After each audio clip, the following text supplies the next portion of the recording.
What's up guys, Markj here and welcome back for another video. It's been a while again since we had our last video, though I had a vlog of my travel here papuntang US. So in a few days, we'll be coming back to the Philippines and siguro by the time na ma-upload itong video is sa Philippines na rin ako. By the way, if pa nakapag-subscribe sa channel ko, please do subscribe sa baba, please ring the bell button so you get notified whenever I post another video. And for this video, we're gonna be unboxing nakita niyo naman sa title, di ba? We're gonna be unboxing an Apple Iwatch Series 7, okay? Fashion Mall, Apple Store Fashion Mall sa Indiana, dito sa Indiana. Ano address nun? Ano mo letter Keystone? Ilalagay ko na lang sa bahay. So yun nga, this is my very first iWatch and I've never had an iWatch before. So this is Series 7, this is color green, so meron siyang available na starlight which is parang gold na nagsisilver, something like that. Meron black, meron blue, meron red, and yun lang ata, no? So nahirapan ako pumili kasi yung black maganda talaga. Siyempre pinaka-safe na color is the black one. Actually meron silang silver pala, mas mahal lang ata siya. Meron din silang white one, pero it's a Nike watch. It's a Nike Apple Watch. So sabi nung babae doon sa store, difference is just you'll just be having the Nike buds, yung loop band, okay? So hindi siya, actually the performance is the same lang. Sabi niya, hindi ko siya na-research or hindi ko na ano. Pero yun lang yung sabi niya. So ang ganda niya doon sa may ilaw, pero nung tinanggal ko sa may ilaw, para siya normal na silver. Para lang siya starlight. So ang pinili ko is the green one. Kasi ang ganda ng pagka-green niya. It's like parang midnight green. Dark green kung tawagin. Parang navy. Ganun. Navy green. Or tawag doon. Moss green. Basta yung dark green. And malapit na siya sa black. Pwede siyang i-black bracelet. Pwede siyang green, dark green or camo like that. So, ayun. Actually, nabuksan ko na ito kanina. Out of excitement na rin. Tapos sabi ko, sayang naman kung hindi ko siya i-unbox, diba? Kasi once in a lifetime ako magkakaroon nito and matagal na ang buhay nito, diba? So yun nga. So we're gonna be unboxing it. Actually, hindi ko kasi alam kung kailan nagsimula, pero the adapter of iWatch 7, hindi ko alam kung sa 6 or sa 5 or whatever, is iba na yung port niya. Kasi diba, yung usual port ng chargers natin sa iPhone is yung USB, diba? Ito is smaller one. So papakita ko sa inyo mamaya. Parang yung dulo niya is the same as yung isinasaksak mo sa iPhone. So ganun siya kaliit. Pinakita siya sa amin. So sige, buksan natin ngayon. Actually, hindi ko pa nabubuksan din, no? Open natin to. So USB-C. Siguro para siyang ano, kung sa Samsung, sa Android may Type-C. Ito yung Type-C ng Apple.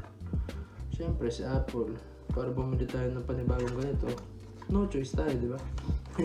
Shoutout sa Apple. So ito siya guys, yan. So basically normal lang. And ito yung difference. Saan nakikita nyo, no? Actually, nagvi-video ko ngayon, hindi ko nakikita yung sarili ko. Hindi ko alam kung tama ba yung camera ko, pero sana tama, no? Ito siya. Ayan, no? So yung maliit, para siyang yung lightning cable din, no? Okay. Anyway, so let's start here na. So iWatch, as what you can see, iWatch here sa harap. Tapos sa likod, we have here kung anong color yung pinurchase mo. This is Series 7 green aluminum case Clover Sport Band 45mm. So dito yung malaki, and if I'm not mistaken, it's 45 and 41. So kinuha ko is yung malaki. Okay? So yun, Apple Watch Series 7. Ayun lang naman. Designed by Apple in California, made in Vietnam. Ayan, model A2474. Okay, it includes Apple Watch band, USB-C charging cable, pero wala siya nito, di ba? Ito. Pero may, ayan, power adapter. Akala ko magkasunod. Power adapter sold separately. Not all capabilities are available in all areas. Apple Watch is not a medical advice. Okay, it requires iPhone 6s or later, iOS 15 or later. Okay, take note, Apple ID, internet access, acceptance software, and everything. Battery life cycle display, various in settings. Okay, so for this video, we're just gonna be unboxing this one. So kung anong laman, kung anong itsura niya, anong setup niya sa loob, and yun lang. So hindi muna tayo, hindi ko na, mas kanina inopen ko siya pero lobat siya. So try ko mag-video kapag sinetap ko siya sa phone, and then i-connect ko na lang sa video na to. Okay? If not, so we're gonna be staying with the unboxing one. Okay? So let's go!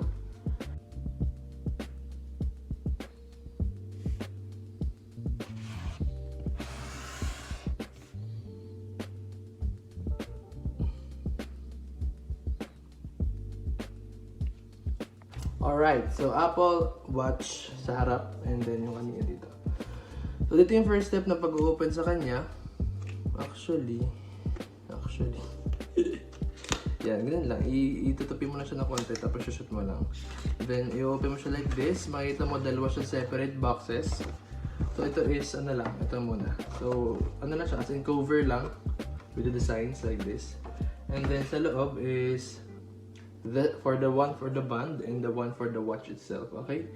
So ito ay may seal dito kanina, and pinili ko lang siya, diretsong peel lang, tapos na-open na, okay? So ang kasama of course ng green is green band, no?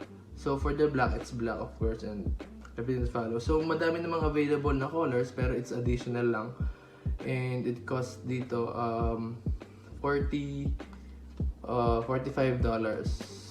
$49 ata. It's $49, so more or less it's around 2,000 pesos. Hindi ko alam sa Pilipinas kung magkano.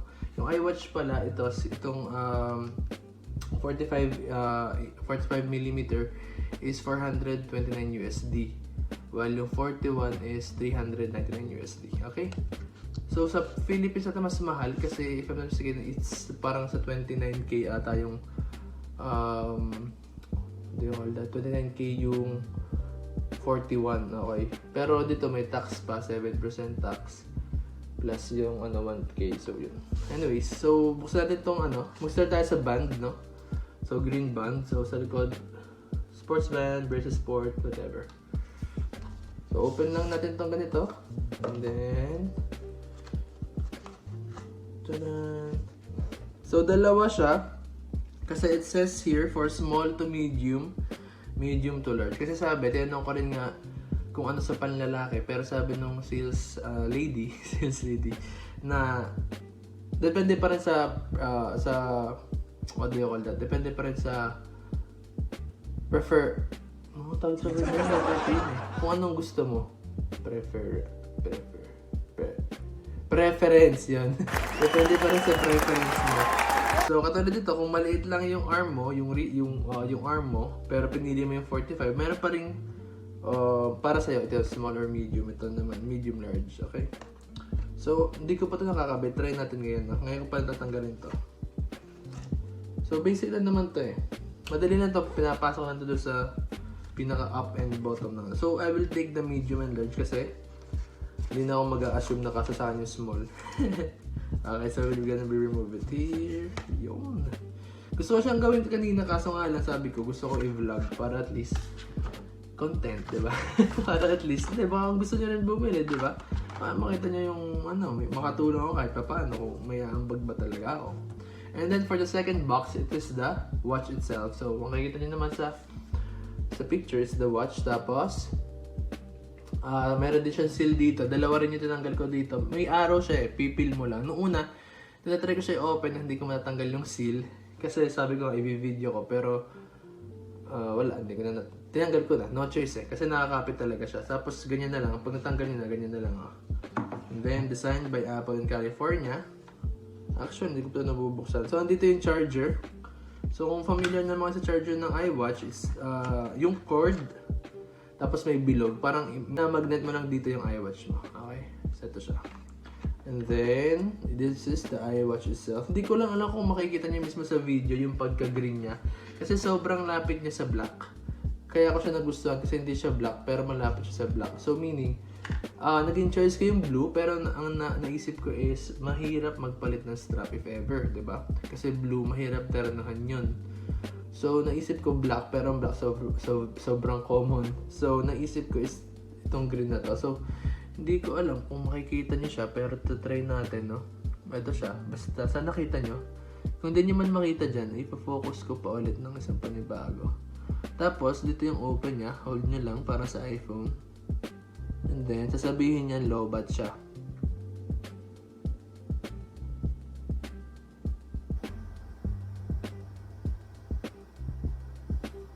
Tagal, no?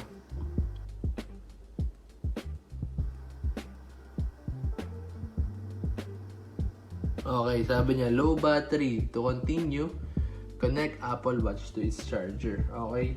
So, isama na rin natin how to charge your Apple Watch. Hindi, okay. Ano lang yan, dito lang yan. So, parang magnet lang siya dito. Yun o. Kumakapit naman siya ng kanya, no? Naka-magnet na. Tapos, ipa-plug mo lang dito sa charger natin. Okay? So, try kong i-video yung... Kaso, hindi ko alam kung paano ko i-video kasi isa lang yung phone ko dito. Isa-set up ko sa phone ko. Paano ko i-videoan yung sarili ko? Gamit yung phone na isa-set up ko. Diba? Ang hirap nun. Pero anyways, yun guys. So, yun lang naman yung laman ng box. Okay? So, wala na siyang laman totally. Then, nandito siguro yung manual. Parang ayaw ko pa siya gamitin kasi wala akong case lang. Ito yung manual, oh. So, open, ganyan-ganyan. Siguro sa setup ko lang muna to, pero sa Pilipinas ko na siya gagamitin. Bibili muna ako ng case sa Shopee para mura lang. Okay, so yun guys, yun lang naman. Kung mayroon kayong questions, try ko sagutin sa comment section. Mag-comment kayo sa baba, no? Kung wala naman, okay lang din. Hindi ko pa sure kung dudugtungan ko itong video, like yung setup, tinignan ko kung paano ko gagawin. Pero as of now, i-charge ko muna siya. At least nakita niyo siya kung paano ko in-unbox, okay? So ito siya, papakita ko sa inyo guys. Ayan, so ito lang naman yung box. And then ito yung iWatch mismo. And then yung strap. Okay. Ito pala siya guys, no? Simple lang naman yan eh. Hindi ko alam kung meron, hindi ko alam kung meron talagang like specific kung sa taas ba ito o sa baba. Educate me. Sorry. So ito siya, okay, so green. Simple lang naman, alam ko lang basta ilalagay mo siya dito. O sa kabilang side. Like that. Medyo masikip kasi syempre bago pa eh. So sa kabila naman, din sa baba. Okay, then pagtatanggal guys, sa mga hindi pa nakakaalam is click nyo lang ito tapos i-pull nyo lang or push nyo lang. And then, susuotin natin siya, try natin siya on hand, on arm. This is the Apple Watch. Mas gusto ko yung actually guys, kaya ako ito nagustuhan. May nakita ko na parang brown bracelet, Nike bracelet siya na brown. Yun talaga yung gusto kong isama sa kanya. Sabi yung sales lady, pwede daw. Kaso, kahapon wala sila doon mismong stock. So, magiging additional siya if ever. So, hindi na ako kumuha. Baka sa Shopee na lang ako kumuha guys, no? So, ito siya. Mahirap ipakita sa camera pero papakita ko sa inyo. Ito siya guys. Ito yung 45mm. Medyo malaking tao ko guys, no? 5'7.5" ako. So, medyo malaki yung braso ko din talaga. So, preferably siguro talaga for men is 45. Pero kung maliit yung build type nyo, pwede siguro sa inyo yung 41, no? So, yan guys. So, charge ko muna siya ngayon. Then, I'll try to update you later guys. Thank you.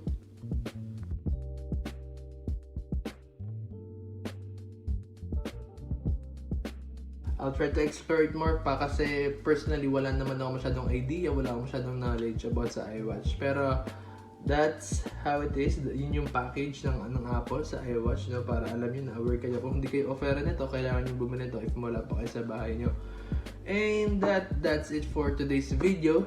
Thank you so much sa inyong lahat. Thank you so much sa lahat na sumuporta para ma-reach ko yung 1K subs. So, we are just aiming for the watch hours na marating na natin siya kahit pa paano. So, help me guys. Thank you so much sa lahat na tumutulong. And kung hindi pa nakasubscribe sa channel ko, please do subscribe sa baba. Click the bell button and manonotify kayo whenever I post another video. Thank you so much guys. Kita-kits guys. Follow nyo rin yung streaming page ko sa Facebook. fb.gg Markj 2020. So, Markj TV siya. Pwede nyo na siya i-search. Okay, thank you so much sa lahat guys. Ingat kayo. And see you guys on the next one. Bye-bye!